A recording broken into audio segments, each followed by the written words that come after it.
Rust is good. Rust is great. Rust is what we're gonna do today. That's stupid.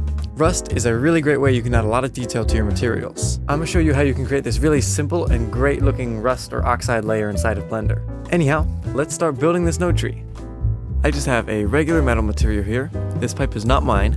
I didn't make it. I downloaded it from Max Hayes' channel. I'll link that in the description. It's free, so you should get them. They're great. Also, when you're shading, it's a great idea to turn off any HDRIs or lights and switch it to the city HDRI.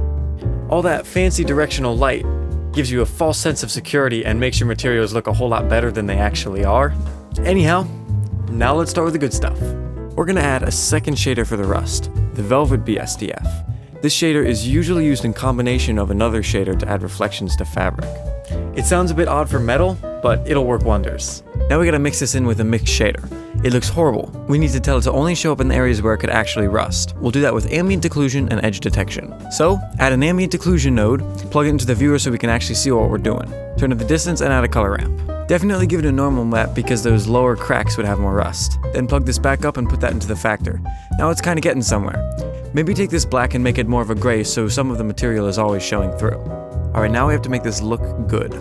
Make sure you plug in a normal map. It can be the same bump as the other material, or you could mix in a new one with the original. Regardless of which one you want to do, definitely add a normal.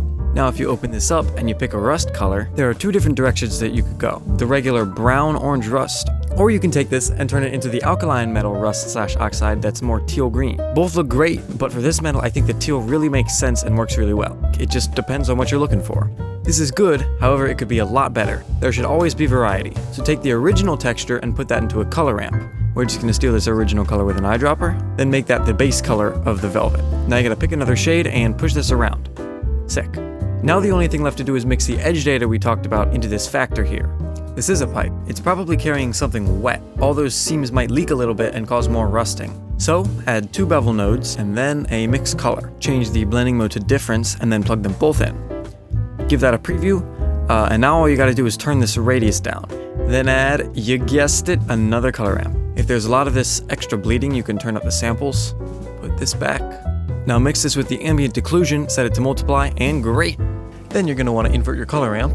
Play with the upper bevel radius until you find a selection that works for you. Let's add a noise texture and a color ramp, and have that drive the factor. That's a lot better. Now tweak anything you wanna tweak, and you're done. Give me a like if you liked, subscribe if you wanna. Thanks for watching.